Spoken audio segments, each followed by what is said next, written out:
اعوذ باللہ من الشیطان الرجیم بسم اللہ الرحمن الرحیم۔ ہمارا درس سورہ لیل کے سلسلے سے شروع ہوگا،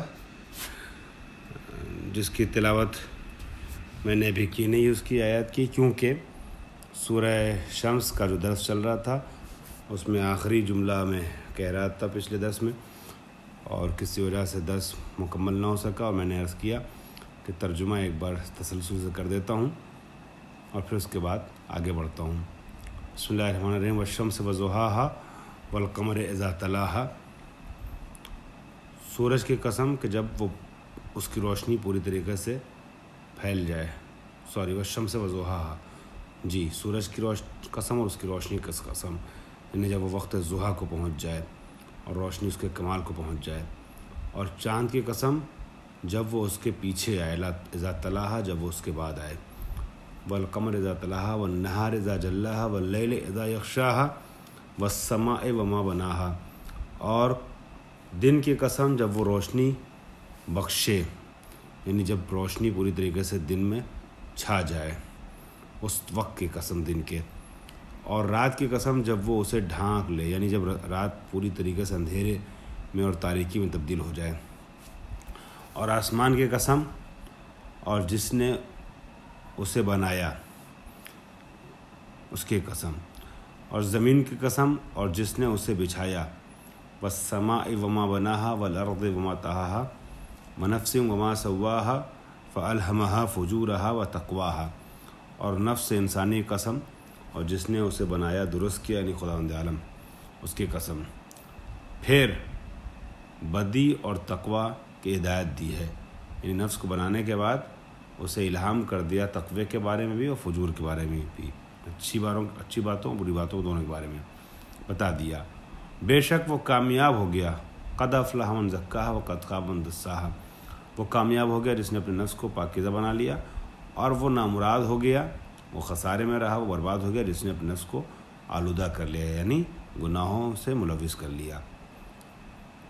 کذب ثمود بطغواہا اذ انبعث اشقاہا فقال لهم رسول اللہ ناقۃ اللہ وسقیاہا،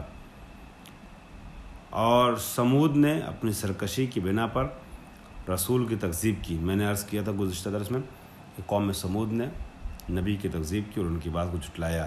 جناب صالح علیہ السلام کے ماننے والوں نے، ان کی قوم والوں نے، ماننے والوں نے کیا، ان کی قوم والوں نے ان کے ناقے کو کاٹ دیا تھا، ان کے منع کرنے کے باوجود ناقے کی توہین کی اور ان کو قتل بھی کر دیا تھا۔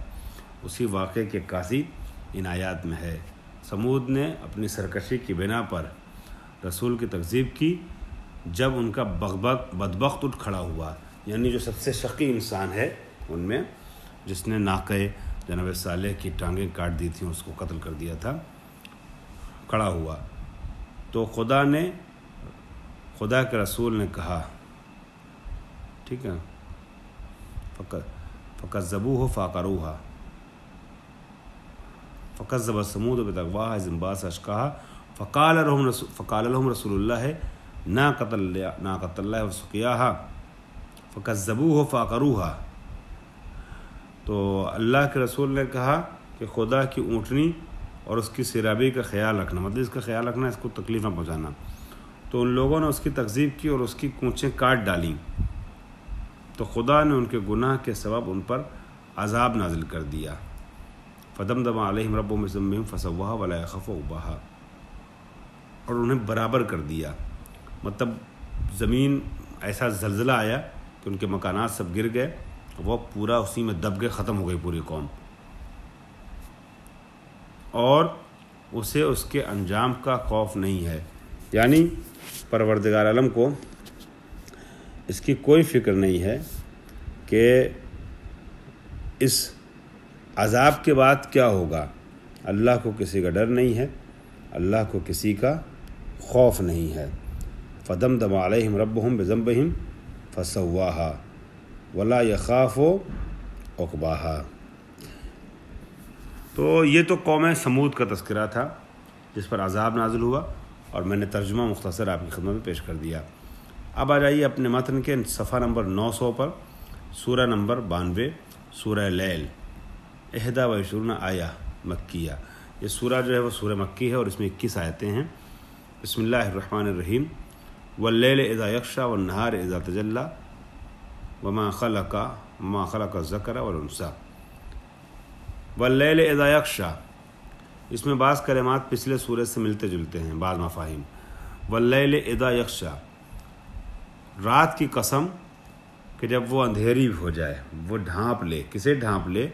ظلام ہی النہار، اپنے اندھیرے اور اپنی تاریکی کی وجہ سے دن کو پوری طریقے سے ڈھانک لے. اور کل ما یواری ہے، یہ ہر وہ چیز کہ جو دن میں روشن اور آشکار رہتی ہے اس کو چھپا لے رات. والنہار اذا تجلی، اور رات کی قسم کہ جب وہ پوری طریقے سے جلی ہو جائے، دن کی قسم کہ جب وہ پوری طریقے سے جلی اور آشکار ہو جائے. تجلی مطلب ظہرا وانکشفا، کہ وہ ظاہر ہو جائے اور منکشف ہو جائے، ظاہر ہو جائے، سامنے آ جائے. مطلب اس کا اندھیرا جو رات کا تھا وہ جب ختم ہو جائے اور دن میں اجالا ہو جائے تو اس کی قسم. یعنی پروردگار عالم رات کی بھی قسم کھا رہا ہے، اس لیے کہ رات بھی انسان کے لیے باعث سکون ہے، اور دن کی بھی قسم کھا رہا ہے کیونکہ دن بھی انسان کے لیے باعث برکت ہے. ظہرا وانکشفا بضوء الشمس، سورج کی روشنی کی وجہ سے منکشف ہو جاتا ہے دن. مطلب یہ انکشاف یعنی کھلا پن ہو جاتا ہے اور ساری چیزیں آشکار ہو جاتی ہیں اور روشنی پھیل جاتی ہے. وما خلق، یہ ما جو اس میں آیا ہے اس میں دو طریقے سے ترجمہ ہو سکتا ہے. یعنی واللیل اذا یغشی والنہار اذا تجلی وما خلق. یہ ما بمعنی من ہو. من کیا معنی ہوتے ہیں؟ کون. یعنی رات کی قسم، دن کی قسم اور اس کو خلق کرنے والے کی قسم. کس کو خلق کرنے والے کی قسم؟ ذکر کو اور انثی کو خلق کرنے والے کی قسم. وما خلق الذکر والانثی، ذکر اور انثی کو خلق کرنے والی قسم. بمعنی من، یہ ما جو ہے یہ من کے معنی میں ہے، یا من جو ہے یہ ما جو ہے من کے معنی میں نہیں بلکہ معنی ماء مصدریہ ہے. ماء مصدریہ وہ ہے جو تعویل مصدر میں جانے کے بعد اپنے فعل کے ساتھ جس فعل داخل ہوا ہے اس کے ساتھ تعویل مصدر میں جا کے مصدر کا معنی دیتا ہے. تو اس طریقے سے ہو جائے گا واللیل اذا یغشی والنہار اذا تجلی وتخلیق الذکر والانثی، تخلیق الذکر والانثی یا خلق الذکر والانثی، اور ذکر اور انثی کو خلق کرنے کی قسم. خلق کرنے والا کون ہے؟ خدا. ذکر اور انثی سے مراد کیا ہے؟ یعنی مؤنث اور مذکر. اے صنفیہما من کل نوع، ہر نوع میں سے، چاہے نوع بشر ہو یا نوع حیوان ہو، نوع میں سے، ہر صنف میں سے، ہر نوع میں سے ذکر اور انثی یعنی مؤنث مذکر کو خلق کرنے والے کی قسم یا اس کی تخلیق کی قسم. دونوں صورتوں میں قدردانی جو ہے وہ پروردگار عالم کی تخلیق کی ہی ہے. چاہے آپ یہ کہیں کہ خلق کرنے والے کی قسم یا یہ کہیں کہ اس تخلیق کی قسم، تو تخلیق بھی وہ عمل ہے جو منسوب خدا کی طرف ہے. ہر حال میں خدا کی بزرگواری کا اعلان ہے. خوب رات کی قسم، دن کی قسم کھانے کے بعد اور مرد و زن کی، مؤنث اور مذکر کی قسم کھانے کے بعد خالق کائنات کیا اعلان فرماتا ہے گفتگو کو آگے بڑھاتے ہوئے؟ ان سعیکم لشتی. شتی کہتے ہیں جمع شتیت. اس کے معنی کیا ہیں؟ شتیت کے مختلف کے، متنوع کے، متعدد کے، کئی عدد کے. یعنی ان سعیکم لشتی، تمہاری کوشش مختلف ہے. کوشش سے مراد کیا ہے؟ ان اعمالکم لمختلفہ، تمہارے اعمال جو ہیں وہ مختلف ہیں، متعدد ہیں. کوئی کچھ کر رہا ہے، کوئی کچھ کر رہا ہے، کوئی کچھ کر رہا ہے، کوئی کچھ کر رہا ہے. کوئی اچھا کام کر رہا ہے، کوئی برا کام کر رہا ہے. کوئی کسی کی توہین کر رہا ہے، کوئی کسی کی عزت کر رہا ہے، کوئی کسی کی مدد کر رہا ہے، کوئی کسی پر ظلم کر رہا ہے. کوئی عبادت کر رہا ہے، کوئی عصیان کر رہا ہے. سب الگ الگ طریقے کے کام مشغول ہیں. لیکن یاد رہے کہ سب الگ الگ کام مشغول تو ہیں، مگر کون اجر پانے والا ہے اور کون سا عذاب پانے والا ہے اس پہ غور کیا جائے. فَأَمَّا مَنْ آتَى حق اللہ واتقى المحارم، بس وہ انسان کہ جس نے اللہ کا حق عطا کیا مطلب ادا کیا، یعنی جو اللہ کا حق ہے انسان گردن پہ. اللہ کا حق کیا ہے؟ نمازیں پڑھنا، روزہ رکھنا، عبادتیں کرنا، اچھے کام کرنا. واتقى المحارم، اور وہ کہ جو بچا محارم سے. محارم یعنی حرام سے، جس نے واجبات کو انجام دیا، محرمات سے اپنے کو بچا لیا، وصدق بالحسنی یعنی بالتوبہ، اور حسنہ کے ذریعے سے تصدیق کی یا اچھا کام کیا توبہ کے ذریعے سے، حسنہ سے مراد یا توبہ ہے، یا یہ کہیں کہ صدق بالکلمۃ الحسنی وہی کلمۃ الشہادہ، اس نے تصدیق کی کلمہ حسنہ کے ذریعے یعنی کلمہ شہادت کے ذریعے سے، اس نے کہا اشہد ان لا الہ الا اللہ واشہد ان محمد رسول اللہ، یعنی عمل صالح بھی انجام دیتا ہے اور کلمہ پڑھتا ہے، یعنی مومن ہے۔ فَسَنُيَسِّرُهُ لِلْيُسْرَىٰ لِلطَّرِيقَةِ الْيُسْرَىٰ نُسَهِّلُ عَلَيْهِ فِعْلَ الطَّاعَةِ أَوِ الْحَالَةِ الْيُسْرَىٰ وَهِيَ دُخُولُ الْجَنَّةِ۔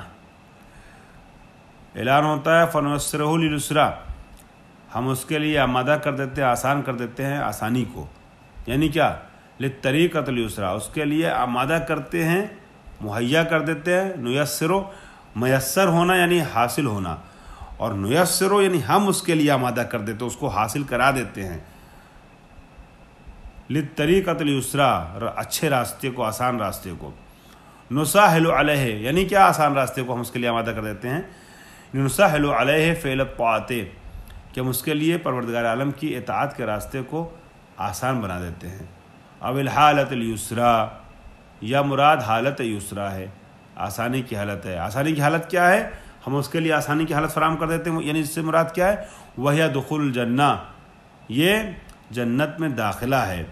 تو پروردگار عالم فرماتا ہے کہ جو اللہ کی شہادت پڑھتا ہے، رسول کی شہادت پڑھتا ہے، یعنی کلمہ توحید پڑھتا ہے اور اللہ کی عبادت کرتا ہے، تو ہم اس کے لیے مدد کرتے ہیں، اور جو راغب ہوتا ہے اپنے رب کی عبادت کی طرف، کار خیر کی طرف، تو ہم اس کے لیے آسانیاں فراہم کر دیتے ہیں طاعت ربانی کے لیے کہ اور بہتر طریقے سے، آسان طریقے سے اللہ کے عبادت کو انجام دے، یا اس کے لیے ہم کام کو آسان بنا دیتے ہیں۔ کام کو آسان بنا دیتے ہیں یعنی عبادت کرنا، اور دوسری چیز کیا ہے؟ دوسری چیز کام کی آسانی نہیں، بلکہ دوسری چیز یہ کہ ہم اس کے لیے آسان حالت پیش بنا دیتے ہیں۔ آسان حالت کیا ہے؟ جنت میں داخلہ، یعنی سکون سے رہتا ہے، آرام سے رہتا ہے، یہ اس کے لیے ہم کرتے ہیں۔ وَأَمَّا مَنْ بَخِلَ بِحَقِّ اللَّهِ وَاسْتَغْنَىٰ عَنْ ثَوَابِهِ، اب یہ من آتا واتقا کا الٹا ہے، برعکس ہے، اپوزٹ ہے۔ وہ جو کنجوسی کرے حق خدا عطا کرنے میں، یعنی عبادت نہ کرے، وَاسْتَغْنَىٰ عَنْ ثَوَابِهِ یعنی اللہ کے ثواب سے بے نیازی کا اظہار کرے گا، ارے کچھ نہیں یار، ایسا کچھ نہیں ہوتا، ہم بس ٹھیک ہیں، یعنی آخرت کا عقیدہ نہ رکھے، اللہ کی عبادت سے پرہیز کرے۔ وَكَذَّبَ بِالْحُسْنَىٰ اور توبہ نہ کرے یا شہادت اپنی زبان میں جاری نہ کرے کلمہ شہادت، فَنُيَسِّرُهُ لِلْعُسْرَىٰ تو ہم اس کے لیے یسرا کا اپوزٹ یعنی عسرا آمادہ کر دیتے ہیں، اس کے لیے مشکل چیزیں مہیا کر دیتے ہیں۔ تو یسرا کا اپوزٹ کیا ہے؟ اگر یسرا اچھا آسان راستہ تھا عبادت کے لیے تو یہ مشکل کر دیتے ہیں اس کے لیے پھر عاقبت بخیر ہونے کی منزل کو۔ یا حالت اسرا سے مراد کیا ہے؟ جب حالت یسرا سے مراد جنت میں داخلہ تھا تو حالت اسرا سے مراد جہنم میں داخلہ ہے، یعنی ہم ایسے انسان کو جہنم کے حوالے کر دیتے ہیں۔ جو انسان ہماری عبادتوں کو ہلکے میں لیتا ہے اور ہمارے ثواب کے متعلق بے نیازی کا اظہار کرتا ہے، پھر یہ انسان جو ہے جہنمی بن جاتا ہے۔ لہٰذا ہم سب کا فریضہ ہے، ہمارا یہ فرض بنتا ہے کہ ہم اللہ کے اطاعت کریں، کار حسن کو انجام دیں اور اللہ کی رحمت کے لیے امیدوار رہیں، تاکہ اس کے بدلے میں پروردگار ہم کو جنت میں داخلہ نصیب فرمائے۔ وآخر دعوانا ان الحمدللہ رب العالمین۔